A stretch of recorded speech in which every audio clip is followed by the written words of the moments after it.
Big five ನ್ಯೂಸ್ನಲ್ಲಿ ಮೊದಲ top story ಯಾವುದು ಅಂತ ಗಮನಿಸ್ತಾ ಹೋಗೋಣ. ಬಹಳ ಪ್ರಮುಖವಾಗಿ ಒಂದಿಷ್ಟು ದಿನಗಳಿಂದ ಈ ಮೆಟ್ರೋ ದರ ಏರಿಕೆ ವಿಚಾರಕ್ಕೆ ಸಂಬಂಧಪಟ್ಟಂತೆ ಜಟಾಪಟಿ ನಡೀತಾನೆ, ಅದು ಇವತ್ತಿಗೂ ಕೂಡ ಕಂಟಿನ್ಯೂ ಆಗ್ತಾ ಇದೆ. ಇವತ್ತು BMRCL ಮೀಟಿಂಗ್ ಕೂಡ ನಡೀತಾ ಇದೆ.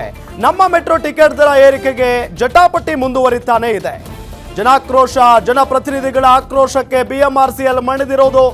ಕೇಂದ್ರದವರು ರಾಜಕಾರಣ ಮಾಡ್ತಾ ಇದ್ದಾರೆ ಅಂತ DK ಶಿವಕುಮಾರ್ ಮಾತಾಡಿದ್ದಾರೆ. ಮೆಟ್ರೋ ವಿಚಾರದಲ್ಲಿ ರಾಜಕಾರಣ ಜಾಸ್ತಿ ಆಗ್ತಿದೆ ಅಂತ DCM ಕೆಂಡ ಕಾರಿರೋದು. ದರ ಪರಿಷ್ಕರಣೆಯ ವರದಿ ಬರೋವರೆಗೂ ಯಾವುದೇ ದರ ಏರಿಕೆ ಇಲ್ಲ. ಬೆಂಗಳೂರಿನಲ್ಲಿ DCM DK ಶಿವಕುಮಾರ್ ಸ್ಪಷ್ಟನೆಯನ್ನ ಕೊಟ್ಟಿದ್ದಾರೆ. ನಮ್ಮ ಮೆಟ್ರೋ ಟಿಕೆಟ್ ದರ ತಾತ್ಕಾಲಿಕ ತಡೆ ಬಗ್ಗೆ ಪರಾಮರ್ಶೆ ನಡೀತಾ ಇದೆ. ಟಿಕೆಟ್ ದರ ಏರಿಕೆಯ ಸಾಧಕ ಬಾಧಕಗಳ ಬಗ್ಗೆ ಚರ್ಚೆ ಆಗುವಂತ ಸಾಧ್ಯತೆ ಇದೆ. ಇವತ್ತು FFC ಜೊತೆಗೆ BMRCL ಅಧಿಕಾರಿಗಳು ಸಭೆ ನಡೆಸಬೇಕಾಗಿತ್ತು, ಬಟ್ ರದ್ದಾಗಿದೆ ಕಾರಣಾಂತರಗಳಿಂದ. ಸೊ ನಮ್ಮ ಮೆಟ್ರೋ ಟಿಕೆಟ್ ದರ ಏರಿಕೆಗೆ ಈಗ ಜಟಾಪಟಿ ಹೀಗೆ ಮುಂದುವರಿತಾ ಇದೆ. ಒಂದು ಕಡೆ ರಾಜ್ಯದ ಕಾಂಗ್ರೆಸ್ ನಾಯಕರು ಕೇಂದ್ರದ ಕಡೆ ಬೊಟ್ಟು ಮಾಡ್ತಾ ಇದ್ದಾರೆ, ಸಂಸದರು ರಾಜ್ಯ ಕಾಂಗ್ರೆಸ್ನ ಕಡೆಗೆ ಬೊಟ್ಟು ಮಾಡ್ತಾ ಇದ್ದಾರೆ. ಇದೆಲ್ಲದರ ನಡುವೆ ಜನ ಗೊಂದಲದಲ್ಲಿದ್ದಾರೆ. ಸೊ ಇದೇ ವಿಚಾರಕ್ಕೆ ಸಂಬಂಧಪಟ್ಟಂತೆ DCM DK ಶಿವಕುಮಾರ್ ಮಾತಾಡಿದ್ದಾರೆ. ಏನ್ ಹೇಳಿದ್ದಾರೆ ಹಾಗಾದ್ರೆ ನೋಡೋಣ ಬನ್ನಿ. ಮೀಟಿಂಗ್ ಮಾಡಲಿ ಅಂತ ನಾನು ಕಾಯ್ಕೊಂಡಿದ್ದೆ. ಮೀಟಿಂಗ್ ಮಾಡಿ ಏನ್ ಆದೇಶ ಕೊಡ್ತಾರೆ, ಏನ್ ರಾಜಕಾರಣ ಮಾಡ್ತಾರೆ, ಯಾಕೆಂದ್ರೆ ಬಹಳ ಸದ್ದು ಮಾಡ್ತಾ ಇದ್ದಾರೆ. ಪಾಲಿಟಿಕ್ಸ್ ಜಾಸ್ತಿ ಆಗಿದೆ, ರಿಯಾಲಿಟಿ ಬಿಟ್ಟು ರಾಜಕಾರಣನೇ ಜಾಸ್ತಿ ಆಗಿದೆ. ಆ ದೃಷ್ಟಿಯಿಂದ ನಾನು ಸ್ವಲ್ಪ ಏನು ಮಾತಾಡದೆ ಸುಮ್ಮನೆ ಇದ್ದೆ. ಈಗ ಬಂತು, ಅದಕ್ಕೆ ನಾನು ಪೋಸ್ಟ್ಪೋನ್ ಮಾಡಿದ್ದಾರೆ. ಮೀಟಿಂಗ್ ತಗೊಳಕ್ಕಾಗದೆ, they could not take any decision. Intimated annual fare revision to be effective from 9th February in accordance with the recommendation of the first fixation committee. It has been decided that the aforementioned annual fare revision should be discussed in company board meeting scheduled to be held on 9th February before its implementation. Till such time, it is requested that the FFC recommendation for the annual fare increase should be kept on hold. ಅಂದ್ರೆ ಅವರೇ ಮಾಡಿರುವಂತ recommendation ಇದು. ಅವರು ಮಾಡಿರೋ recommendation ನ hold ಮಾಡಿ ಅಂತ ಅವ್ರು ಹೇಳ್ತಾ ಇದ್ದಾರೆ. But whether they have powers to do this ಅನ್ನೋದು ಒಂದು ದೊಡ್ಡ ಪ್ರಶ್ನೆ. ನನ್ನ ರಾಜಕೀಯದ ನಮಗಿರುವಂತಹ ಸಣ್ಣ ಅನುಭವದಲ್ಲಿ ನಾನು ನಮ್ಮ ತಜ್ಞರ ಹತ್ರ ಚರ್ಚೆ ಮಾಡಿ, ಸೆಂಟ್ರಲ್ ಗವರ್ಮೆಂಟ್ ತಜ್ಞರ ಹತ್ರ ಚರ್ಚೆ ಮಾಡಿ, ಹೊರಗಡೆ ರಾಜ್ಯದ ಮೆಟ್ರೋ ಹತ್ರ ಚರ್ಚೆ ಮಾಡಿ ಎಲ್ಲ ಗಮನಿಸಿದಾಗ they doesn't have powers to interfere on this recommendation till a new committee is been formed and new committee give some directions on this issue. ಈಗ ಇವರು ಈ ಲೆಟರ್ ಬರೆದ್ರು ಅಂದ ತಕ್ಷಣ ಯಾರೋ ಒಬ್ಬ ಅಡ್ವರ್ಟೈಸ್ಮೆಂಟ್ ತಗೋತಾ ಇದ್ದಾರಲ್ಲ, ಕಾಂಟ್. ಇವತ್ತು ಕಮಿಟಿ ಇವತ್ತು ಮೀಟಿಂಗ್ ಮಾಡ್ಬೇಕಾಯ್ತು ಅವರು. Why did they not make the meeting?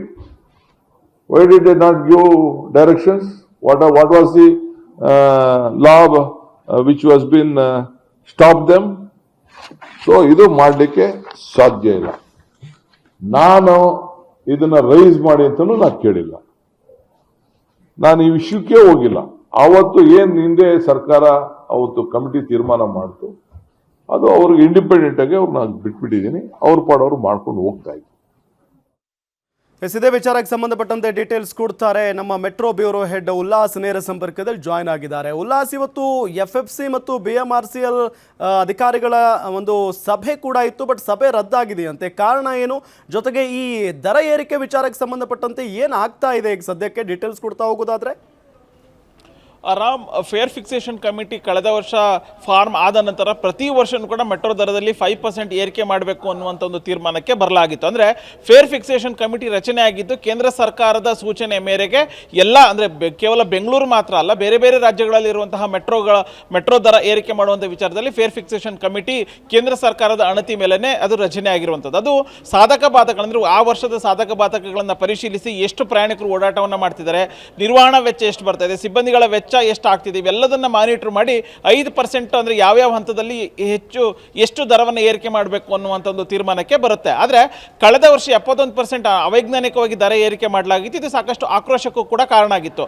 ಅದೇ ರೀತಿ ಈ ವರ್ಷನೂ ಅಂದರೆ ಈ ಬಾರಿನೂ ಕೂಡ ಫೆಬ್ರವರಿ ಅಂದರೆ 9ನೇ ತಾರೀಕು ಇವತ್ತಿಂದ ಅಧಿಕೃತವಾಗಿ ದರ ಏರಿಕೆ ಆಗಬೇಕಾಗಿತ್ತು. ಸೊ BMRCL ಈಗಾಗಲೇ ಆದೇಶವನ್ನು ಕೂಡ ಹೊರಡಿಸಿತ್ತು. ಆದರೆ ಸಾರ್ವಜನಿಕರಿಂದ ಆಗಿರ್ಬೋದು ಮತ್ತು BJP ನಾಯಕರಿಂದ ಜೊತೆಗೆ ರಾಜಕೀಯ ನಾಯಕರ ಆರೋಪ ಪ್ರತ್ಯಾರೋಪಗಳ ನಡುವೆ ಇವತ್ತು ದರ ಏರಿಕೆ ಆಗಬೇಕಾಗಿತ್ತು. ಅದಕ್ಕೆ ತಾತ್ಕಾಲಿಕವಾಗಿ ಬ್ರೇಕ್ ಹಾಕುವಂಥ ಕೆಲಸವನ್ನು ಕೇಂದ್ರ ಸರ್ಕಾರದ ನಗರಾಭಿವೃದ್ಧಿ ಇಲಾಖೆ ಸೂಚನೆ ಮೇರೆಗೆ BMRCL ತಡೆ ಹಿಡಿಯುವಂಥ ಕೆಲಸವನ್ನು ಮಾಡ್ತು.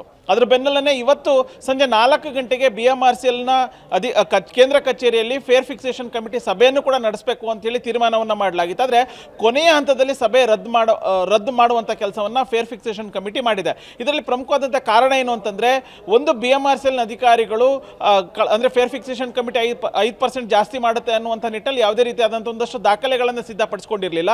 ಸೊ ಹಾಗಾಗಿನೇ ಸಭೆ ರದ್ದಾಗಿದೆ ಅನ್ನುವಂಥದ್ದು ಒಂದು ಮಾತಾದರೆ, ಮತ್ತೊಂದು ಭಾಗದಲ್ಲಿ ಇವತ್ತು ಸ್ವತಃ DCM DK ಶಿವಕುಮಾರ್ ಒಂದು ಮಾತನ್ನು ಹೇಳಿದರು. ಕೇಂದ್ರ ಸರ್ಕಾರದ ಅಣತಿಯ ಮೇರೆಗೆ ಫೇರ್ ಫಿಕ್ಸೇಷನ್ ಕಮಿಟಿ ರಚನೆ ಆಗಿದೆ. ಅವರು ಸ್ವತಂತ್ರ ಅಂದರೆ ಇಂಡಿಪೆಂಡೆಂಟ್ ಬಾಡಿ, ಅವರು ಅಂತಿಮವಾಗಿ ತೀರ್ಮಾನವನ್ನು ಮಾಡ್ತಾರೆ 1% ಜಾಸ್ತಿ ಮಾಡಬೇಕು ಅಂತೇಳಿ. ಅದನ್ನು ಇಂಪ್ಲಿಮೆಂಟ್ ಮಾಡುವಂಥದ್ದು BMRCLನ ಕರ್ತವ್ಯ.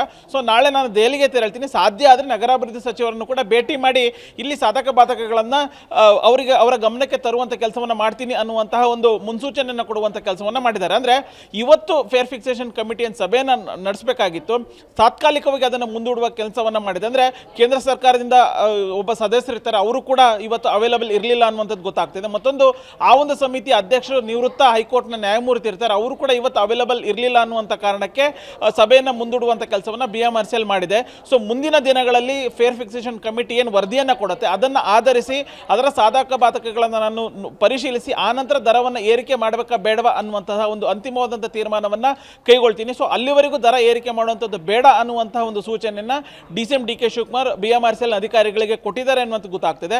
ಸೊ ಹಾಗಾಗಿ ಇವತ್ತಿಂದ ಏನು ಮೆಟ್ರೋ ಪ್ರಯಾಣಿಕರಿಗೆ ಒಂದು ರೀತಿ ಆರ್ಥಿಕವಾದಂಥ ಹೊರೆ ಆಗಬೇಕಾಗಿತ್ತು, ಅದಕ್ಕೆ ತಾತ್ಕಾಲಿಕವಾಗಿ ಬ್ರೇಕ್ ಬಿದ್ದಿರುವಂಥದ್ದು. Ram, thank you Ullas. ನಮ್ಮೆಲ್ಲ